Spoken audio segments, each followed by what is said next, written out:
Marisha here, and today I'm going to answer the question, how are you able to afford to quit your job and move to London to study on a teacher's salary?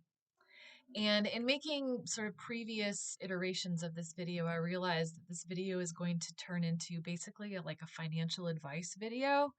So I want to preface this by saying, like, obviously, I'm not a financial advisor and I'm not telling you what to do with your money. I'm just telling you what I did with my money, the choices that I made that enabled me to build up a savings account that I could then dip into to make this thing happen.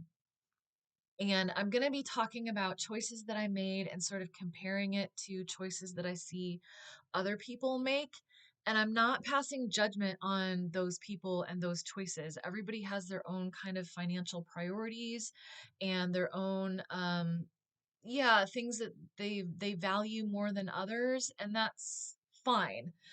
I just know that there are definitely people who I think kind of, look at my life and think, like, how is she even able to afford that? Because it's like not like she's a doctor or something. And, maybe are wondering, is there some trick, or are wondering how they themselves could do it, knowing that they don't make bank. So, again, this is just my personal experience. And if you want to take some of what I've done as advice, great, but I'm not like telling you what to do. So, generally, the reason that I'm able to save up money at all is that I live below my means. That's always how I've sort of viewed finances. And a rule that I live by is get the cheapest thing that works. So, not the cheapest thing, because sometimes the cheapest thing is trash and you know it's going to break right away and like be worthless. But for example, you can get a can opener at the dollar store and it will work just fine. You don't need to spend $8 on a can opener. So, kind of take that philosophy and apply it across the board. And that's basically what I did. Specifically, these are some areas where I made decisions that I recognize not everybody would make. And again, that's fine. The big thing is housing. So when I moved to Northern Virginia, and for those of you not familiar, maybe my UK audience, I mean, it's basically the Metro DC area, so Washington DC area. And it's a really kind of more expensive place in the US to live. And I got sticker shock real bad when I moved out there. And so when I was looking for a place to live, I chose the cheapest one bedroom apartment that I could find. And I mean the cheapest. The only thing that came close was there was there were a couple other places that were the same amount for rent, but the rent did not include utilities like this place did. So it really was like no comparison on price. But of course, it was kind of a hovel. It was old, it was bare bones. There wasn't even a dishwasher, which when I had friends come over and they realized I didn't have a dishwasher, they were like, "What?" Because it's kind of standard in the States. And then there wasn't central air. The heating didn't really work. There was only one radiator that really put out any heat. That was the one in the bathroom. The floors were sinking, so the visibly, so you'd go in the bathroom, you could see the bathtub was sort of like leaning in toward the center of the floor. It's funny now to think about. Um, it There were obviously tons of points of ingress because of the sinking floors for cockroaches and mice, and so that was a frequent problem. I still have PTSD about mice. Um, and so it was not a great place to live, but it was safe, right? I didn't feel like it was a sketchy neighborhood. It was quiet and it was close to the freeway, so my commute was relatively short and simple compared to, I think, what a lot of my colleagues had for their commutes. And so for me, it was tolerable. And tolerable is a really important word here because I'm not going to sit here and pretend like, oh, yeah, it was totally fine, because it wasn't. Like dealing with mice, like, again, it was really, there were times when it was really bad. And I just sort of just felt like defeated living in this place. There were definitely a lot of things that I didn't like about it. It was not my dream living situation. But for me, I felt like I know that if I do this, then I'll have more money to put into savings. I'll have more money to play around with. I'll be able to take trips to Europe or whatever in the summer. If I was living in a nicer place, I wouldn't be able to do that. And so that's where my priorities were. And again, I understand that's not everybody's priority, and that's fine. Um, Other areas, oh, and I will say, I don't think that was a choice that I could have made for like 20 years, but for the 8 that I was there, I made it work. Um, Other areas, I think a big area is tech. I've never been really into tech. So I didn't have a big screen TV. I didn't have a gaming system. I didn't have my own computer. I just used my work laptop. I brought it home and I used it for personal stuff too because I didn't have any like weird personal stuff where like there would be issues. And the phone that I had for a really long time was this like 3G Kyocera that didn't even register emojis. So my friends would text me an emoji and it would just come through as just a blank screen. And so I'd have to text them like, I can't see emojis. And they'd text back, it was a winky smiley face. And it sort of became a thing between my friends and me because they'd always forget that I didn't have like a normal phone. Um, and then, when the pandemic hit, I caved and I got like a normal smartphone because I was living alone. I wasn't seeing my friends and I was texting a lot more. So I thought, yeah, I should probably get something that can do emojis. But even then, it was not like state of the art by any stretch of the imagination. It was again, what's the cheapest I can get? What do I want from a smartphone? Right? I want to be able to make phone calls and text. I want to be able to access certain things on the internet. Like can I get Facebook? Can I download Waze? If you're not from the US, Waze is an app that's similar to like Google Maps, but people who use it can put in information. And so if you have it on, then you'll get warned that there's like a car stopped at the shoulder ahead, or most importantly, like cops have been spotted ahead. And so it's a way to like try to outsmart the cops and not get pulled over for speeding. But it's really unfortunate that it's not available in the UK. Although, to be fair, since I don't drive, I guess it doesn't matter. Um, but just okay, this is what I need. And so I don't need something that has like huge amounts of memory. I'm not going to be streaming movies on my phone or playing games on my phone. Like it's like you're playing video games on my phone. So again, I got something that's not, state of the art. And again, I recognize there are people who, they get an iPhone and then every time iPhone comes out with a new iteration, then they trade up for the new iteration, whether they really need the extra bells and whistles or not. And again, if that's your jam, then that's your jam. That's fine. But I know that there are a lot of people who spend a lot of money on like really nice phones and big screen TVs and all sorts of different tech things, and that's just not something that I was interested in. And to me, it wasn't worth it to spend that money, and I would rather put it in savings. Same thing with clothes. Like I don't need designer brand anything. Like you will never catch me in like with a Gucci bag or anything like that. I literally do not care. In fact, I more than don't care. I almost am like morally opposed to supporting that sort of thing. Just me. I'm not bashing you if you have a Gucci purse or whatever. But um, so yeah, those are some of the ways that I sort of cut back on spending and decided to put money in savings instead.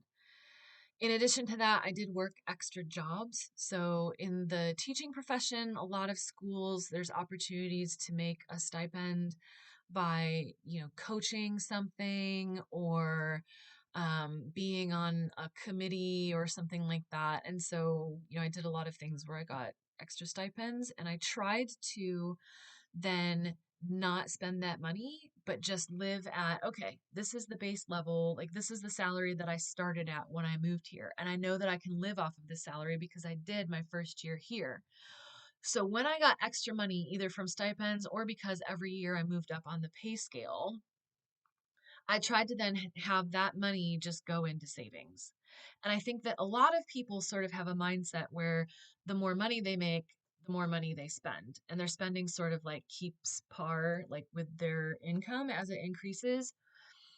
And I'm not going to lie and say like, oh, I didn't ever spend more money when I was making more money. I absolutely did, but I'm not at the same pace, right? So where some people like, okay, maybe to start off, they're making this and they're spending this. And then they get to like be making this, then they would be spending this. For me, it was like if I was making this, then I would be spending this, if that makes sense, right? I definitely did start splurging a little bit more when I had a little bit more money to play with. But again, not at the level that would sort of be make it sort of equal in terms of like percent, I guess. Um, and I think that that's a like a really important thing to consider if you are hoping to save more money. Anytime that you get more money, especially if you get like a raise or something that is beyond the cost of living increase, right? Obviously, we know every year when things get more expensive, we have to spend more money. But if you get a raise that is like beyond that, where, you know, you don't have to spend more money to live at the same level that you're living, try living at that level and then saving that extra money instead of increasing your living to the next level. Do you know what I'm saying? So, that's how I was able to do it. And then the other side of being able to afford it is that the cost of doing this is a lot cheaper than you would think. So, to get a master's in the UK, at least at the program that I chose, and I'm sure that, you know, your mileage may vary depending on what university you go to, um, it was like 20 grand. That's it, 20 grand. I dare you to get a master's in the US for 20 grand. It's not going to happen. I looked up what the average cost of a master's in the US is, and it's 40 grand per year. And since masters are 2 years, sometimes three, you're looking at 80 grand. Um, so at 25% of the cost to go to London, and I get to live in London. And, you know, I know that London is an expensive city to live in, but I think that especially because I was already living in the DC area, which is more expensive than many areas in the US, the difference in cost of living wasn't as noticeable. And then because I chose to live in the dorms, it definitely was like pretty much this is nothing, you know. And in the future, I'm going to do a video about how it actually is cheaper for me to live in London than it was in DC, or well, Alexandria, Virginia, which is just outside of DC, Metro DC area. But, you know, regardless of that, that'll be a different thing.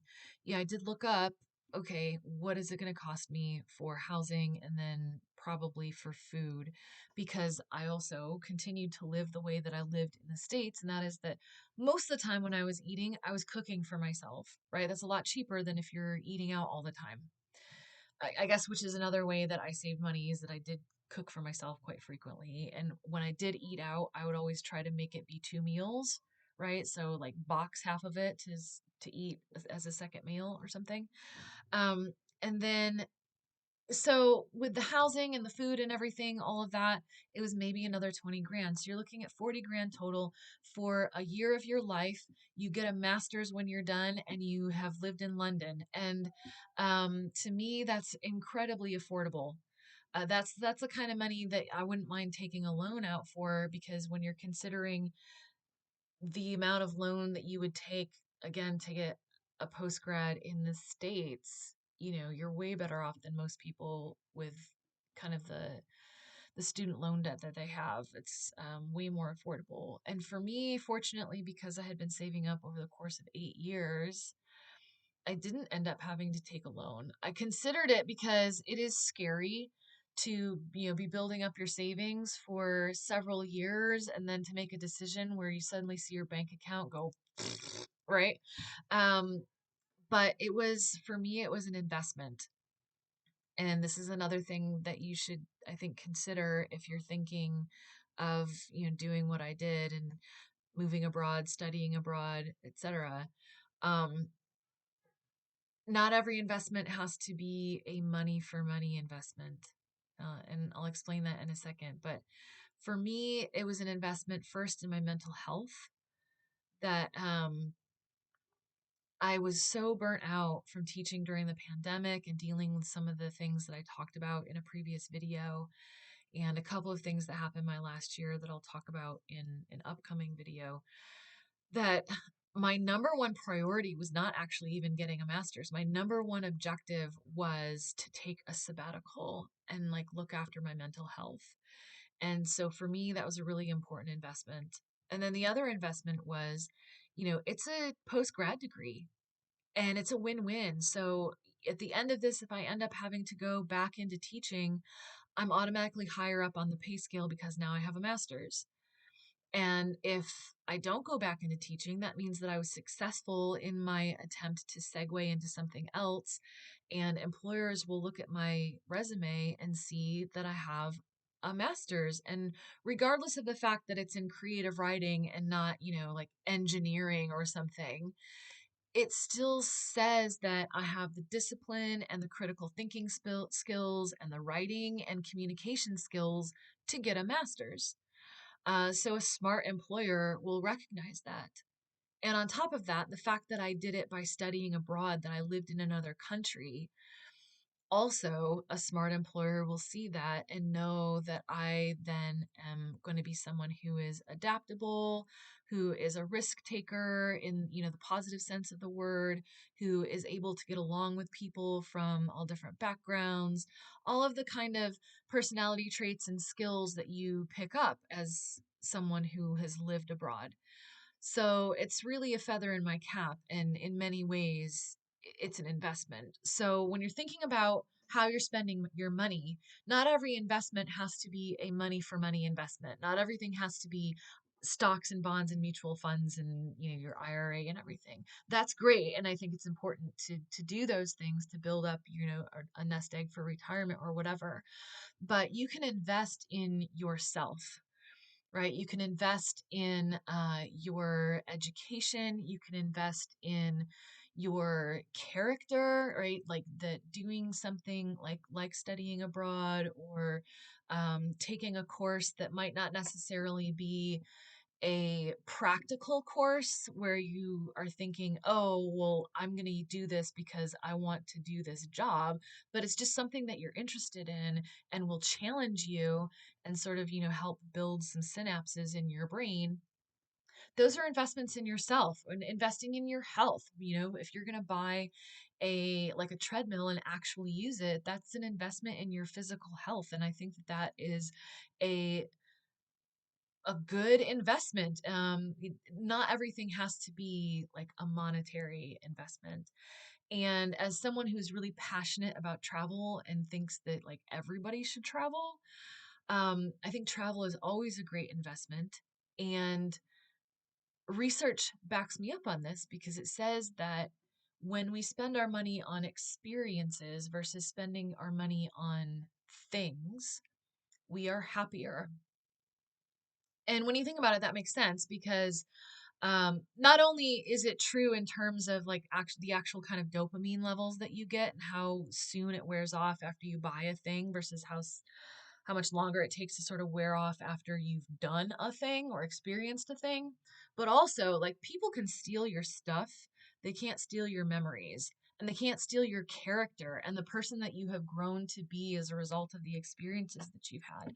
When you stepped outside of your comfort zone to travel and you tried new dishes and you went someplace where you don't speak the language and maybe you ran into someone where you had to try to communicate without having a shared language and you found you were able to do it even though it stretched you.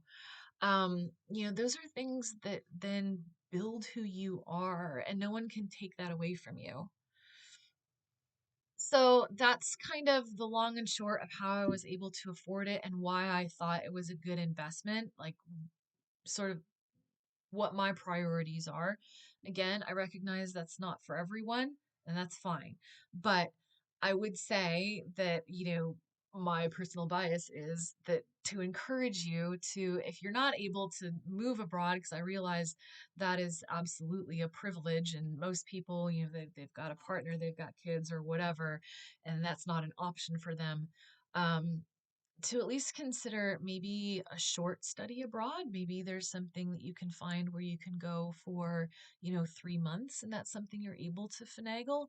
Or at the very least, just travel, take your next summer vacation, do it in another country and experience a different culture and really get outside of your comfort zone. I think you'll find that it is a very worthy investment. So, like this and subscribe and tell all of your friends what a gnarly channel this is, and I'll see you next time.